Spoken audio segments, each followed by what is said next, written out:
Good morning. Welcome to ask spoken English academy. मी आरती बाके एक नवीन video घेऊन तुमच्या समोर आली आहे.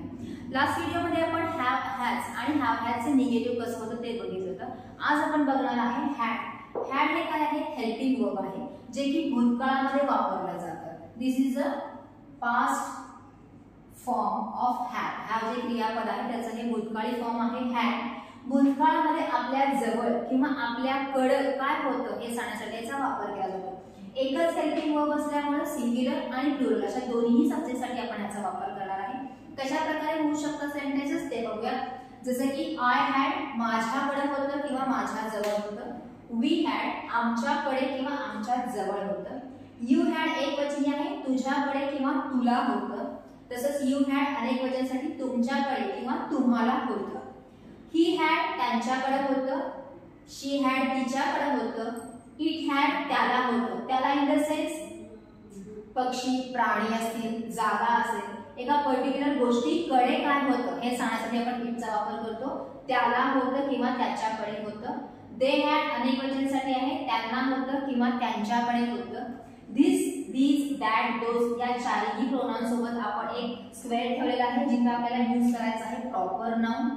जर एक वचनी असेल तर एक वचनी आणि अनेक वचनी असेल तर अनेक वचनी, ज्याच्यामध्ये दिस आणि दॅट हे एक वचनी आहे आणि दीज आणि दोज हे अनेक वचन आहे. सो दिस डॅश हॅड ह्याला होतं म्हणजे दिस मार्कर हॅड मार्करला होतं.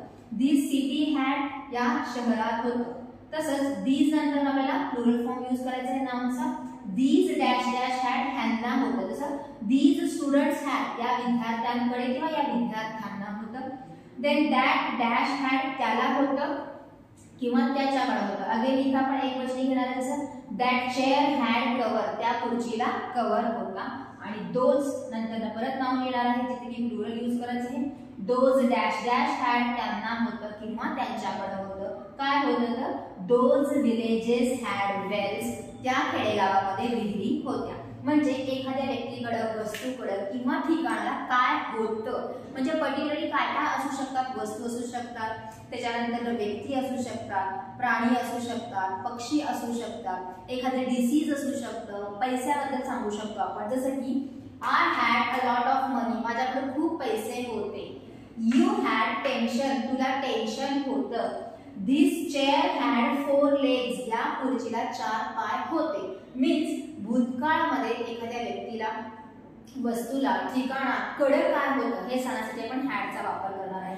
हे सगळं झालं प्रोनाउन सोबत. What about the nouns? जेव्हा आपल्याला नाउन सोबत यूज करायचं असतं अगेन एकच हेल्पिंग वर्ब असल्यामुळे तुमचा सिंग्युलर नाउन असते किंवा प्लुरल नाउन असते आपल्याला हॅडच यूज करायचं. जसं की राधिका हॅड राधिकाकडे होतं. वॉच हॅड घड्याळाला होतं. टेबल हॅड टेबलला होतं. मूवी हॅड मूवी मध्ये होतं किंवा मूवीला होतं. काय होतं तुम्हाला फक्त ऑब्जेक्ट एक याला ऍड करायचा आहे आणि तुमचे सेंटेन्सेस काय होणार आहेत कंप्लीट होणार आहेत. ह्याच्यामध्ये कुठेही डायरेक्टली आपण ऍडजेक्टिव्ह घेऊ शकत नाही. जसं की आय हॅड गुड नाही त्याचा अर्थच होत नाही. But you can take adjective with noun. जसं I had a good friend मला एक चांगला मित्र होता. पहिल्या वाक्यामध्ये आपण फक्त गुड घेतलं होतं जे की ऍडजेक्टिव्ह होतं. माझ्याकडे चांगलं होतं काय होतं आय डोंट नो. बट जेव्हा तुम्ही त्याच्या सोबत एखादा नाउन जॉईन करता तेव्हा काय होणार आहे त्याचा यूज होऊ शकतो. जसं की आय हॅड गुड फ्रेंड्स मला चांगले मित्र होते. म्हणजे जेव्हा जेव्हा आपण हॅवचे फॉर्म्स यूज करणार आहे तेव्हा प्रत्येक वेळेस ओ म्हणून आपल्याला नाउन्सच यूज करायचे आहेत. You can add adjective with that noun but फक्त ऍडजेक्टिव्ह आपण घेऊ शकत नाही. सेंटेन्स कन्स्ट्रक्शनला प्रत्येक वेळेस आपल्याला S plus V plus O use करायचं आहे. ऍज अ व्ही आपण हॅड यूज करत आहे आणि ओ म्हणून कंपल्सरी आपल्याला यूज करायचं आहे नाउन. जर तुम्हाला ऍडजेक्टिव्ह पाहिजे असेल तर तुम्ही ऍडजेक्टिव्ह प्लस नाउन यूज करू शकता. फक्त ऍडजेक्टिव्ह यूज करता येत नाही. सिंग्युलर असू दे किंवा प्लुरल असू दे प्रोनाउन. सिंग्युलर नाम असू दे किंवा प्लुरल. जसं की बॉईज हॅड मुलांकडे होतं. बॉईज हॅड बॅट मुलांकडे बॅट होती. मीन्स अनेक वचनच्या सोबत सुद्धा आपण हॅड हा हेल्पिंग वर्ब यूज करणार आहे.